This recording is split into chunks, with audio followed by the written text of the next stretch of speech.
Selamat malam bagi teman-teman semuanya yang ada di Salatiga maupun yang ada di daerah masing-masing.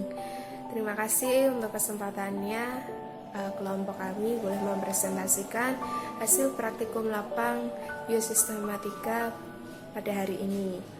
Terima kasih juga Bu Kas yang sudah membimbing kami menjadi dosen kami selama 1 semester ini. Dan perkenalkan, nama saya Natabila Pratiwi, NIM 41-2018-013. Saya tidak sendiri, saya bersama tim saya atau kelompok saya. Yang pertama adalah Keremina Emina Kerebia, kemudian Agnesia G. Kapitarau, NIM 41-2018-037, kemudian Adriana Yoko 41-2015-020. Inilah presentasi kami, silakan dilihat. Terima kasih. Baik, untuk kali ini kita akan membahas di mana kebiasaan masyarakat dalam penanaman dan pemanfaatan tumbuhan sirih di pekarangan rumah. Perlu diketahui bahwa tanaman sirih itu sudah memang pada umumnya itu dikenal sebagai tanaman asli khas Indonesia, yang dimana tanaman sirih itu hidupnya merambat atau bersandar pada batang pohon lain. Jadi dia bergantung pada batang pohon lainnya.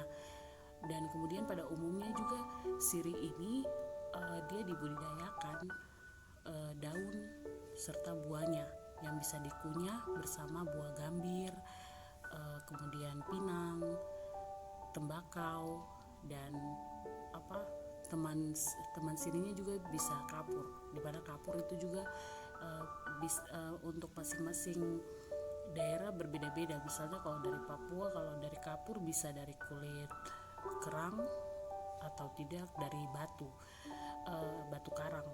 Tetapi banyak juga yang mengatakan pada saat mengunyah atau mengonsumsi sirih ini dia dikaitkan dengan penyakit kanker mulut dan pembentukan squamous sel carcinoma yang bersifat malignan. Jadi terdapat juga pada kapur yang digunakan untuk menginang. Itu juga bisa berakibat penggerutan gusi yang bisa membuat kita punya gigi itu gigi tanggal atau gigi berjarak. Jadi walaupun daun sirih itu sendiri dia mengandung antiseptik pencegah gigi berlubang, sirih juga digunakan sebagai tanaman obat atau sering kita dengar sebagai fitofarmaka, di mana sirih juga dia memiliki peranan dalam kehidupan kita masing-masing. Sebagai masyarakat juga pasti banyak sekali mengonsumsi daun sirih untuk direbus, kemudian digunakan untuk mungkin misalnya ada salah satu penyakit yang mungkin misalnya untuk area kewanitaan, mungkin untuk mengharumkan atau itu sering masyarakat asli Indonesia juga kebanyakan ada yang memakai daun sirih. Baik, sekian dari saya. Slide selanjutnya saya berikan kepada teman yang lain. Selanjutnya, tujuan praktikum kali ini adalah yang pertama, untuk mengetahui cara menanam tanaman sirih dengan baik. Yang kedua, mengetahui cara memilih dan menggunakan benih sirih yang sesuai. Yang ketiga, mencari kegunaan dari perawatan tanaman sirih yang benar agar mendapatkan hasil tanaman sirih yang bagus. Yang terakhir adalah mengidentifikasi kuantitatif dengan melihat kegunaan dari sirih sebagai obat-obatan. Yang selanjutnya, manfaat kegiatan. Yang pertama, mengetahui manfaat dalam menanam tanaman sirih dengan baik. Yang kedua, mengetahui upaya penelitian dalam budidaya tanaman sirih. Yang ketiga, mengetahui jenis bibit yang unggul dan baik untuk menghasilkan suatu tanaman obat-obatan yang baik, terutama pada sirih. Yang keempat, mengetahui bahwa sirih digunakan bukan hanya sebagai antiseptik, melainkan juga sebagai obat pereda mimisan. Yang kelima, menjalin kerjasama antar tim atau kelompok untuk mengidentifikasi suatu penelitian atau pengamatan seperti saat ini. Baik, di sini saya akan menjelaskan dari hasil kegiatan kami yang kami telah lakukan. Di sini yang kita ketahui dalam kehidupan kita, pasti kita kenal dengan pemanfaatan tumbuhan obat-obat untuk menyembuhkan penyakit dalam kehidupan kita sehari-hari ya. Nah, Indonesia adalah negara yang masih dibilang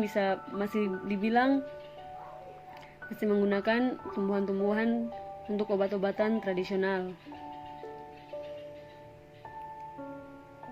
Masyarakat Indonesia sering menggunakan atau memanfaatkan banyak hasil-hasil alam untuk sebagai obat-obatan tradisional.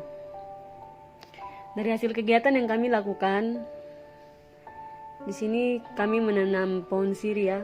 Daun siri pertama tuh bibitnya kami taruh dulu, kami tanamkan di dalam polybag. Nah, terus tanah yang kami gunakan itu tanah yang sudah basah ya, tanah yang bukan tanah kering tapi tanah yang basah. Nah, di sini tuh kami tanam dulu bibitnya untuk bisa tumbuh lagi.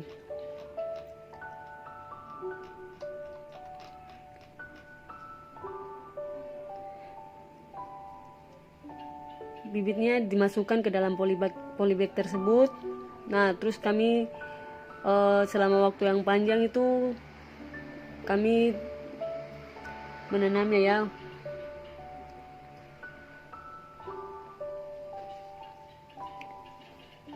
Nah, setelah kami tanam setelah beberapa minggu itu sudah mulai ada perubahan.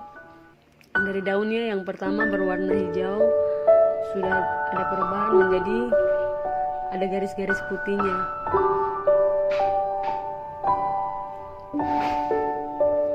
Dan daun sirih juga digunakan untuk obat-obatan tradisional. Kalau di tempat saya itu daun sirih bisa digunakan di Papua ya, itu bisa digunakan untuk menyembuhkan luka. Jadi kita hancurin dulu daun sirihnya, terus kita polesin di tempat yang luka gitu. Baik, selanjutnya ini evaluasi dari kegiatan yang kami lakukan.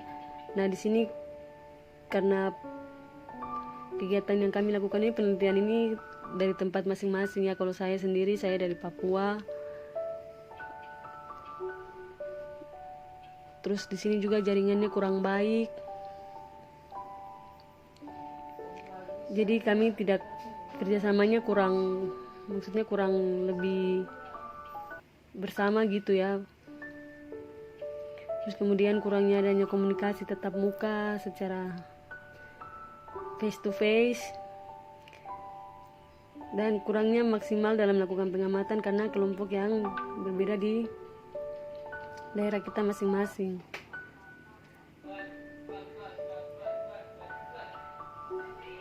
Baik itu saja penjelasan dari saya.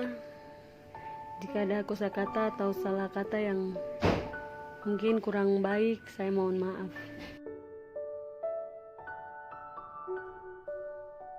Terima kasih, ini sekian dari presentasi kami. Kiranya ada salah kata, kurangnya dalam pengamatan kami minta maaf. Terima kasih, Tuhan Yesus memberkati.